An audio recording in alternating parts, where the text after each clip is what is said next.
राजा हरदौल कहानी मुंशी प्रेमचंद। बुंदेलखंड में ओरछा पुराना राज्य है। इसके राजा बुंदेले हैं। इन बुंदेलों ने पहाड़ों की घाटियों में अपना जीवन बिताया है। एक समय ओरछे के राजा जुझार सिंह थे। ये बड़े साहसी और बुद्धिमान थे। शाहजहां उस समय दिल्ली के बादशाह थे। जब शाहजहां लोदी ने बलवा किया और वह शाही मुल्क को लूटता पाटता ओरछे की ओर आ निकला, तब राजा जुझार सिंह ने उससे मोर्चा लिया। राजा के इस काम से गुणग्राही शाहजहां बहुत प्रसन्न हुए। उन्होंने तुरंत ही राजा को दक्षिण का शासनभार सौंपा। उस दिन ओरछे में बड़ा आनंद मनाया गया। शाही दूत खिलत और सनद लेकर राजा के पास आया। जुझार सिंह को बड़े बड़े काम करने का अवसर मिला। सफर की तैयारियां होने लगीं, तब राजा ने अपने छोटे भाई हरदौल सिंह को बुलाकर कहा, भैया, मैं तो जाता हूँ। अब यह राजपाट तुम्हारे सुपुर्द है। तुम भी इसे जी से प्यार करना। न्याय ही राजा का सबसे बड़ा सहायक है। न्याय की गढ़ी में कोई शत्रु नहीं घुस सकता, चाहे वह रावण की सेना या इंद्र का बल लेकर आए, पर न्याय वही सच्चा है जिसे प्रजा भी न्याय समझे। तुम्हारा काम केवल न्याय ही करना न होगा, बल्कि प्रजा को अपने न्याय का विश्वास भी दिलाना होगा, और मैं तुम्हें क्या समझाऊं, तुम स्वयं समझदार हो। यह कहकर उन्होंने अपनी पगड़ी उतारी और हरदौल सिंह के सिर पर रख दी। हरदौल रोता हुआ उनके पैरों से लिपट गया। इसके बाद राजा अपनी रानी से विदा होने के लिए रनिवास आए। रानी दरवाजे पर खड़ी रो रही थी। उन्हें देखते ही पैरों पर पड़ी। जुझार सिंह ने उठाकर उसे छाती से लगाया और कहा, प्यारी, यह रोने का समय नहीं है। बुंदेलों की स्त्रियां ऐसे अवसर पर रोया नहीं करती। ईश्वर ने चाहा तो हम तुम जल्द मिलेंगे। मुझ पर ऐसी ही प्रीति रखना। मैंने राजपाट हरदौल को सौंपा है, वह अभी लड़का है। उसने अभी दुनिया नहीं देखी है। अपनी सलाहों से उसकी मदद करती रहना। रानी की ज़बान बंद हो गई।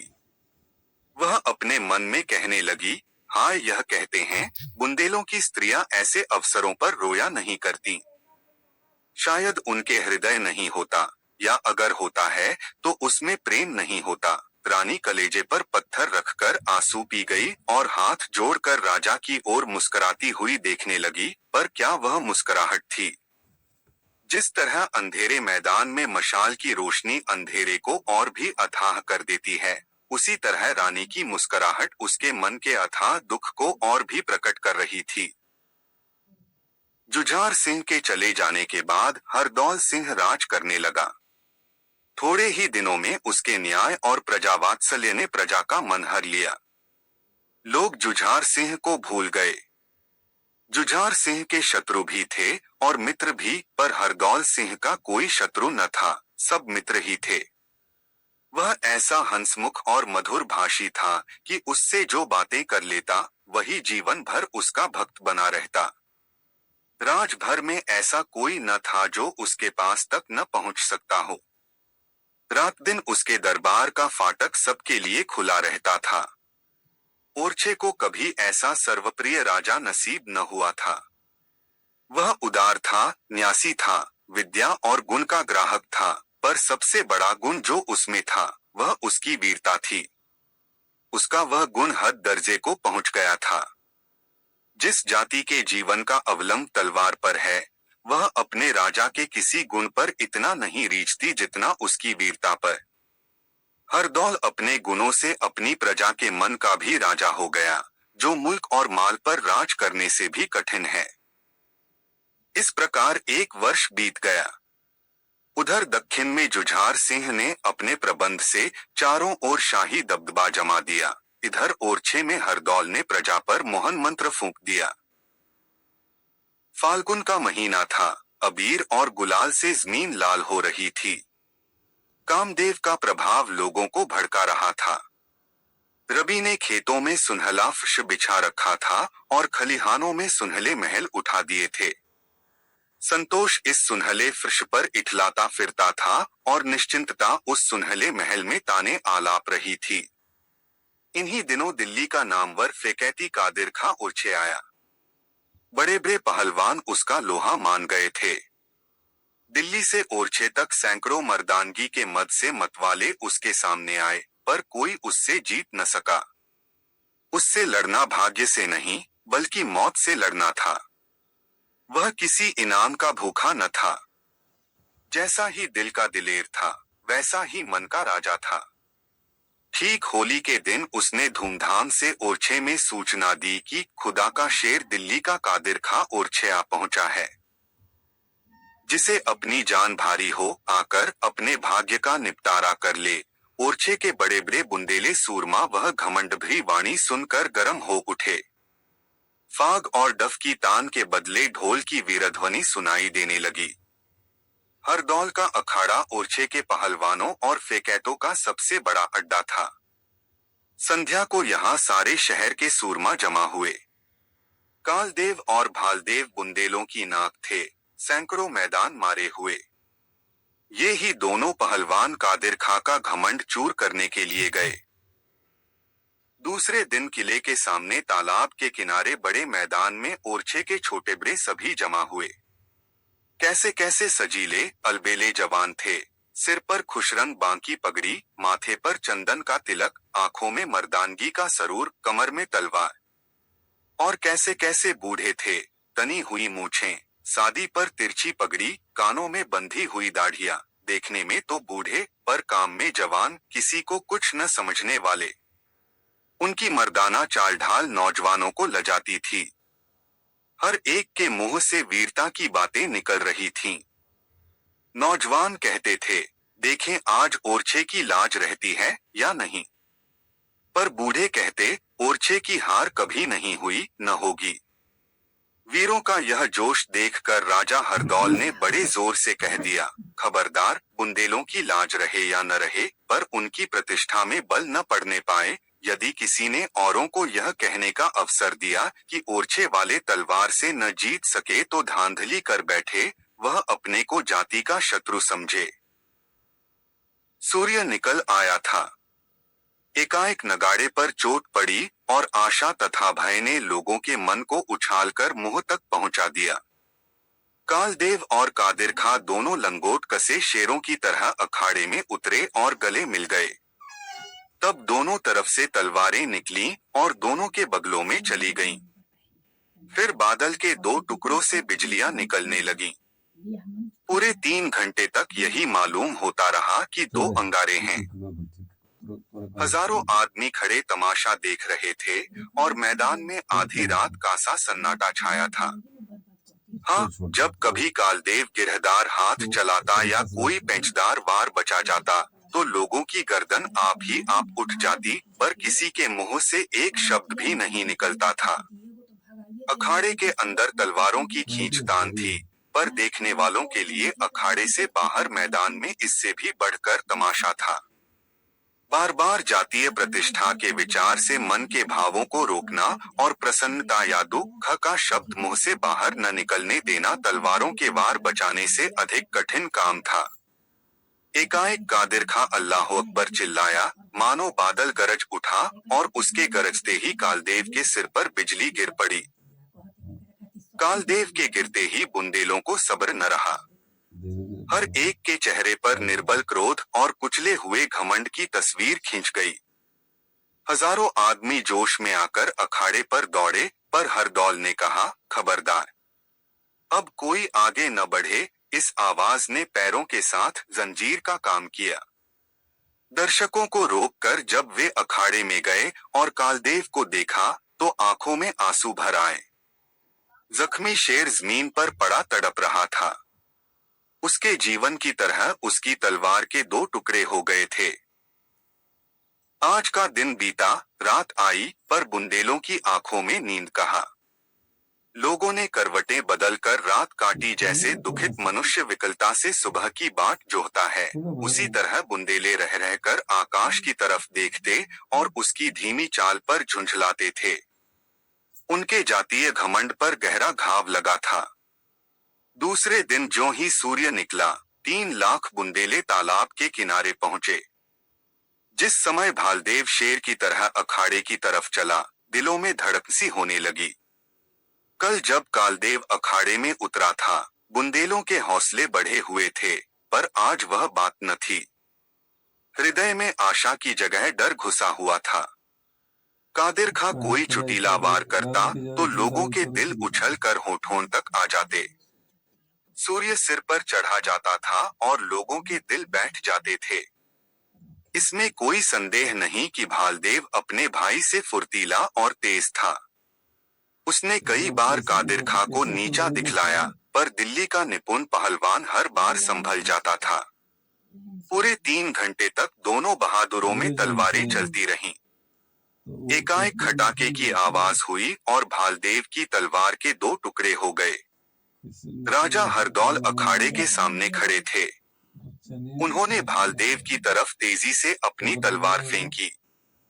भालदेव तलवार लेने के लिए झुका ही था कि कादिर खां की तलवार उसकी गर्दन पर आ पड़ी। घाव गहरा न था, केवल एक चरका था, पर उसने लड़ाई का फैसला कर दिया। हताश बुंदेले अपने अपने घरों को लौटे। यद्यपि भालदेव अब भी लड़ने को तैयार था, पर हरदौल ने समझा कर कहा कि भाइयों, हमारी हार उसी समय हो गई जब हमारी तलवार ने जवाब दे दिया।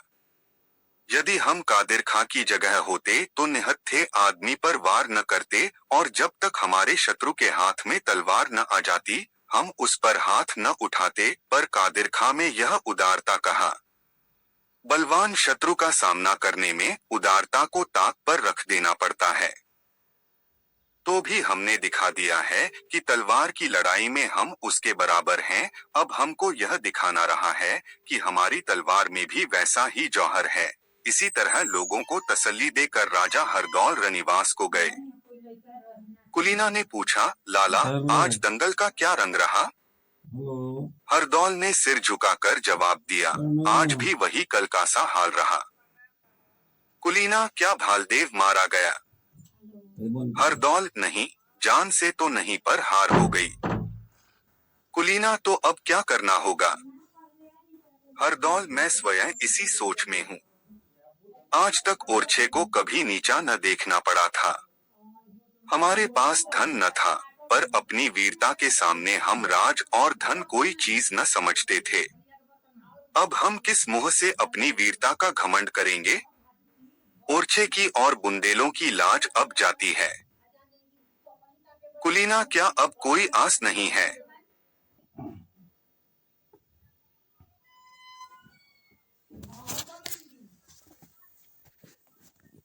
हरदौल, हमारे पहलवानों में वैसा कोई नहीं है जो उससे बाजी ले जाए। भालदेव की हार ने बुंदेलों की हिम्मत तोड़ दी है। आज सारे शहर में शोक छाया हुआ है। सैकड़ों घरों में आग नहीं जली, चिराग रोशन नहीं हुआ। हमारे देश और जाति की वह चीज जिससे हमारा मान था, अब अंतिम सांस ले रही है। भालदेव हमारा उस्ताद था। उसके हार चुकने के बाद मेरा मैदान में आना धृष्टता है, पर बुंदेलों की साख जाती है तो मेरा सिर भी उसके साथ जाएगा। कादिर खां बेशक अपने हुनर में एक ही है, पर हमारा भालदेव कभी उससे कम नहीं। उसकी तलवार यदि भालदेव के हाथ में होती तो मैदान जरूर उसके हाथ रहता। ओरछे में केवल एक तलवार है जो कादिर खां की तलवार का मुंह मोड़ सकती है। वह भैया की तलवार है। अगर तुम ओरछे की नाक रखना चाहती हो तो उसे मुझे दे दो। यह हमारी अंतिम चेष्टा होगी। यदि इस बार भी हार हुई तो ओरछे का नाम सदैव के लिए डूब जाएगा। कुलीना सोचने लगी, तलवार इनको दूं या न दूं? राजा रुक गए हैं। उनकी आज्ञा थी कि किसी दूसरे की परछाई भी उस पर न पड़ने पाए। क्या ऐसी दशा में मैं उनकी आज्ञा का उल्लंघन करूं तो वे नाराज होंगे? कभी नहीं। जब वे सुनेंगे कि मैंने कैसे कठिन समय में तलवार निकाली है, तो उन्हें सच्ची प्रसन्नता होगी। बुंदेलों की आन किसको इतनी प्यारी नहीं है? उससे ज्यादा ओरछे की भलाई चाहने वाला कौन होगा। इस समय उनकी आज्ञा का उल्लंघन करना ही आज्ञा मानना है। यह सोचकर कुलीना ने तलवार हरदौल को दे दी। सवेरा होते ही यह खबर फैल गई कि राजा हरदौल कादिर खां से लड़ने के लिए जा रहे हैं। इतना सुनते ही लोगों में सनसनी सी फैल गई और चौंक उठे। पागलों की तरह लोग अखाड़े की ओर दौड़े। हर एक आदमी कहता था कि जब तक हम जीते हैं महाराज को लड़ने नहीं देंगे। पर जब लोग अखाड़े के पास पहुंचे तो देखा कि अखाड़े में बिजलियां सी चमक रही हैं। बुंदेलों के दिलों पर उस समय जैसी बीत रही थी उसका अनुमान करना कठिन है। उस समय उस लंबे चौड़े मैदान में जहां तक निगाह जाती थी आदमी ही आदमी नजर आते थे, पर चारों तरफ सन्नाटा था। हर एक आंख अखाड़े की तरफ लगी हुई थी और हर एक का दिल हरदौल की मंगल कामना के लिए ईश्वर का प्रार्थी था। कादिर खां का एक एक वार हजारों दिलों के टुकड़े कर देता था और हरदौल की एक एक काट से मनों में आनंद की लहरें उठती थीं। अखाड़ों में दो पहलवानों का सामना था और अखाड़े के बाहर आशा और निराशा का। आखिर घड़ियाल ने पहला पहर बजाया और हरदौल की तलवार बिजली बनकर कादिर के सिर पर गिरी। यह देखते ही बुंदेले मारे आनंद के उन्मत्त हो गए। किसी को किसी की सुधि न रही। कोई किसी से गले मिलता, कोई उछलता और कोई छलांगे मारता था। हजारों आदमियों पर वीरता का नशा छा गया। तलवारें स्वयं म्यान से निकल पड़ी, भाले चमकने लगे। जीत की खुशी में सैकड़ों जानें भेंट हो गईं। पर जब हरदौल अखाड़े से बाहर आए और उन्होंने बुंदेलों की ओर तेज निगाहों से देखा तो आन की आन में लोग संभल गए। तलवारें म्यान में जा छिपीं। ख्याल आ गया, यह खुशी क्यों, यह उमंग क्यों और यह पागलपन किस लिए। बुंदेलों के लिए यह कोई नई बात नहीं हुई। इस विचार ने लोगों का दिल ठंडा कर दिया। हरदौल की इस वीरता ने उसे हर एक बुंदेले के दिल में मान प्रतिष्ठा की ऊंची जगह पर बिठाया, जहां न्याय और उदारता भी उसे न पहुंचा सकती थी। वह पहले ही से सर्वप्रिय था और अब वह अपनी जाति का वीरवर और बुंदेला दिलावरी का सिरमौर बन गया। राजा जुझार सिंह ने भी दक्षिण में अपनी योग्यता का परिचय दिया। वे केवल लड़ाई में ही वीर न थे, बल्कि राज्य शासन में भी अद्वितीय थे। उन्होंने अपने सुप्रबंध से दक्षिण प्रांतों का बलवान राज्य बना दिया और वर्ष भर के बाद बादशाह से आज्ञा लेकर वे ओरछे की तरफ चले। ओरछे की याद उन्हें सदैव बेचैन करती रही। आ ओरछा, वह दिन कब आएगा कि फिर तेरे दर्शन होंगे। राजा मंजिलें मारते चले आते थे, न भूख थी न प्यास, ओरछे वालों की मोहब्बत खींचे लिए आती थी। यहाँ तक कि ओरछे के जंगलों में आ पहुंचे। साथ के आदमी पीछे छूट गए। दोपहर का समय था। धूप तेज थी। वे घोड़े से उतरे और एक पेड़ की छाह में जा बैठे। भाग्यवश आज हरदौल भी जीत की खुशी में शिकार खेलने निकले थे। सैकड़ों बुंदेला सरदार उनके साथ थे। सब अभिमान के नशे में चूर थे। उन्होंने राजा जुझार सिंह को अकेले बैठे थे देखा, पर वे अपने घमंड में इतने डूबे हुए थे कि इनके पास तक न आए। समझा कोई यात्री होगा। हरदौल की आंखों ने भी धोखा खाया। वे घोड़े पर सवार अकड़ते हुए जुझार सिंह के सामने आए और पूछना चाहते थे कि तुम कौन हो कि भाई से आंख मिल गई। पहचानते ही घोड़े से कूद पड़े और उनको प्रणाम किया। राजा ने भी उठकर हरदौल को छाती से लगा लिया, पर उस छाती में अब भाई की मोहब्बत न थी। मोहब्बत की जगह ईर्ष्या ने घेर ली थी, और वह केवल इसीलिए कि हरदौल दूर से नंगे पैर उनकी तरफ न दौड़ा। उसके सवारों ने दूर ही से उनकी अभ्यर्थना न की। संध्या होते होते दोनों भाई ओरछे पहुंचे। राजा के लौटने का समाचार पाते ही नगर में प्रसन्नता की दुंदुभी बजने लगी। हर जगह आनंदोत्सव होने लगा और तुरता फुर्ती शहर जगमगा उठा। आज रानी कुलीना ने अपने हाथों भोजन बनाया। 9 बजे होंगे। लौंडी ने आकर कहा, महाराज भोजन तैयार है। दोनों भाई भोजन करने गए। सोने के थाल में राजा के लिए भोजन परोसा गया और चांदी के थाल में हरदौल के लिए। कुलीना ने स्वयं भोजन बनाया था, स्वयं थाल परोसे थे और स्वयं ही सामने लाई थी। पर दिनों का चक्र कहो या भाग्य के दुर्दिन, उसने भूल से सोने का थाल हरदौल के आगे रख दिया और चांदी का राजा के सामने। हरदौल ने कुछ ध्यान न दिया। वह वर्ष भर से सोने के थाल में खाते खाते उसका आदी हो गया था, पर जुझार सिंह तिलमिला गए। जबान से कुछ न बोले, पर तेवर बदल गए और मुंह लाल हो गया। रानी की तरफ घूर कर देखा और भोजन करने लगे, पर ग्रास विष मालूम होता था। 2-4 ग्रास खाकर उठ आए। रानी उनके तेवर देखकर डर गई। आज कैसे प्रेम से उसने भोजन बनाया था, कितनी प्रतीक्षा के बाद यह शुभ दिन आया था। उसके उल्लास का कोई पारावार न था, पर राजा के तेवर देखकर उसके प्राण सूख गए।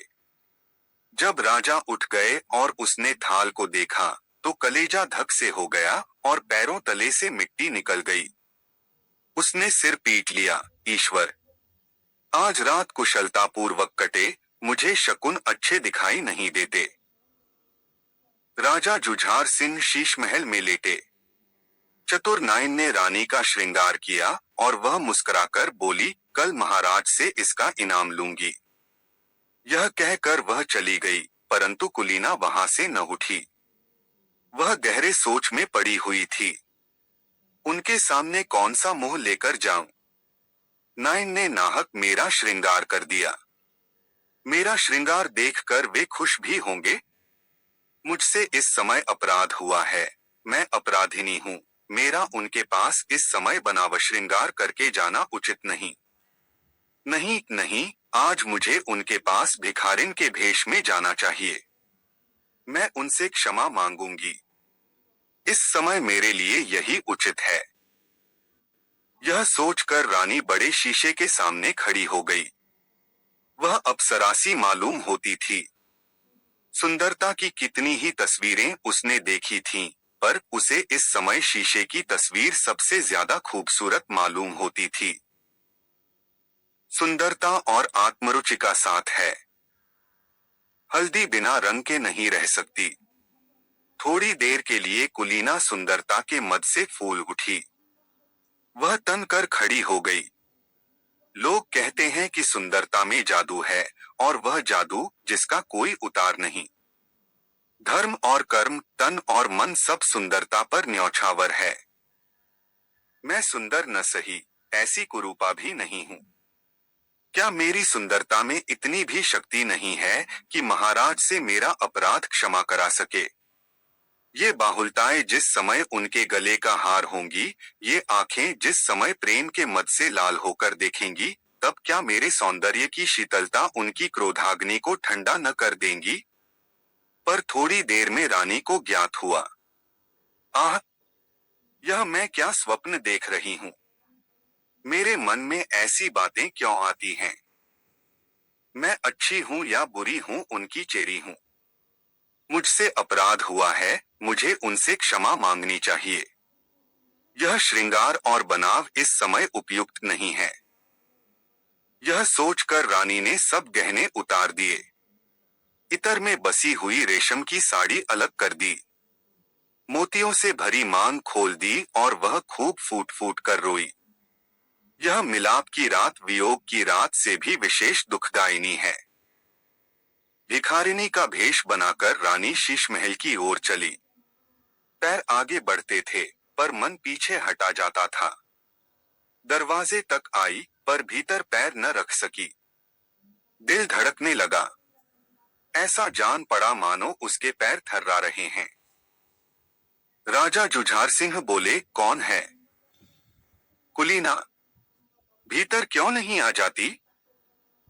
कुलीना ने जी कड़ा करके कहा, महाराज कैसे आऊं? मैं अपनी जगह क्रोध को बैठा पाती हूँ। राजा यह क्यों नहीं कहती कि मन दोषी है, इसलिए आंखें नहीं मिलने देता? कुलीना, निस्संदेह मुझसे अपराध हुआ है, पर एक अबला आपसे क्षमा का दान मांगती है। राजा, इसका प्रायश्चित करना होगा। कुलीना, क्यों कर? राजा, हरदौल के खून से। कुलीना सिर से पैर तक कांप गई। बोली, क्या इसलिए कि आज मेरी भूल से जोनार के थालों में उलटफेर हो गया? राजा, नहीं, इसलिए कि तुम्हारे प्रेम में हरदौल ने उलटफेर कर दिया। जैसे आग की आंच से लोहा लाल हो जाता है, वैसे ही रानी का मुंह लाल हो गया। क्रोध की अग्नि सद्भावों को भस्म कर देती है। प्रेम और प्रतिष्ठा, दया और न्याय सब जल के राख हो जाते हैं। एक मिनट तक रानी को ऐसा मालूम हुआ मानो दिल और दिमाग दोनों खौल रहे हैं, पर उसने आत्मदमन की अंतिम चेष्टा से अपने को संभाला। केवल इतना बोली, हरदौल को अपना लड़का और भाई समझती हूँ। राजा उठ बैठे और कुछ नर्म स्वर में बोले, नहीं, हरदौल लड़का नहीं है, लड़का मैं हूँ, जिसने तुम्हारे ऊपर विश्वास किया। कुलीना, मुझे तुमसे ऐसी आशा न थी। मुझे तुम्हारे ऊपर घमंड था। मैं समझता था चांद सूर्य टल सकते हैं, पर तुम्हारा दिल नहीं टल सकता। पर आज मुझे मालूम हुआ कि वह मेरा लड़कपन था। बड़ों ने सच कहा है कि स्त्री का प्रेम पानी की धार है, जिस ओर ढाल पाता है उधर ही बह जाता है। सोना ज्यादा गर्म होकर पिघल जाता है। कुलीना रोने लगी। क्रोध की आग पानी बनकर आंखों से निकल पड़ी। जब आवाज वश में हुई तो बोली, आपके इस संदेह को कैसे दूर करूं? राजा, हरदौल के खून से। रानी, मेरे खून से दाग न मिटेगा। राजा, तुम्हारे खून से और पक्का हो जाएगा। रानी, और कोई उपाय नहीं है? राजा, नहीं। रानी, यह आपका अंतिम विचार है? राजा, हाँ, यह मेरा अंतिम विचार है। देखो, इस पानदान में पान का बीड़ा रखा है। तुम्हारे सतीत्व की परीक्षा यही है कि तुम हरदौल को इसे अपने हाथों खिला दो। मेरे मन का भ्रम उसी समय निकलेगा जब इस घर से हरदौल की लाश निकलेगी। रानी ने घृणा की दृष्टि से पान के बीड़े को देखा और वह उल्टे पैर लौट आई।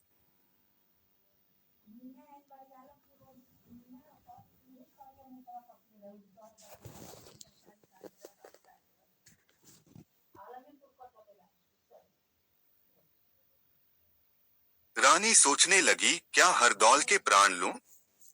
निर्दोष सच्चरित्र वीर हरदौल की जान से अपने सतीत्व की परीक्षा दूं?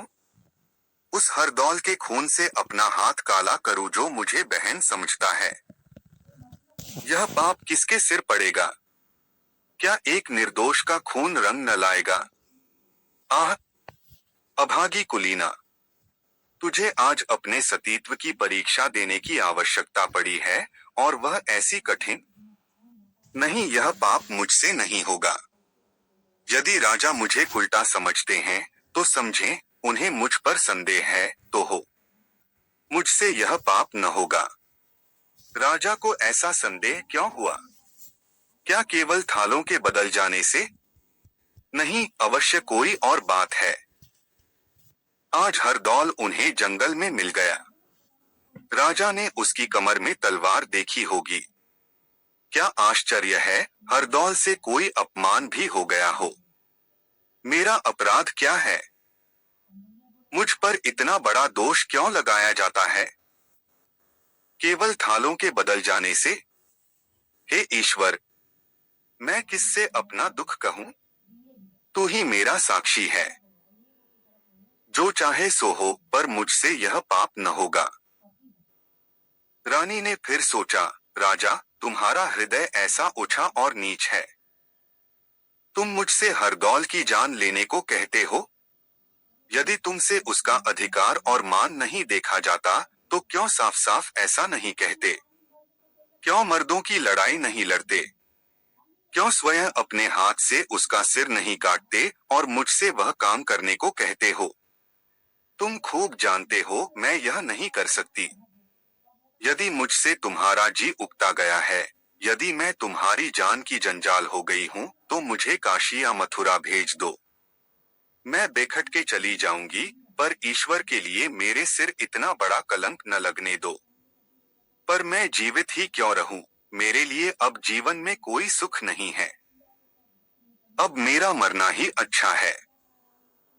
मैं स्वयं प्राण दे दूंगी, पर यह महापाप मुझसे न होगा।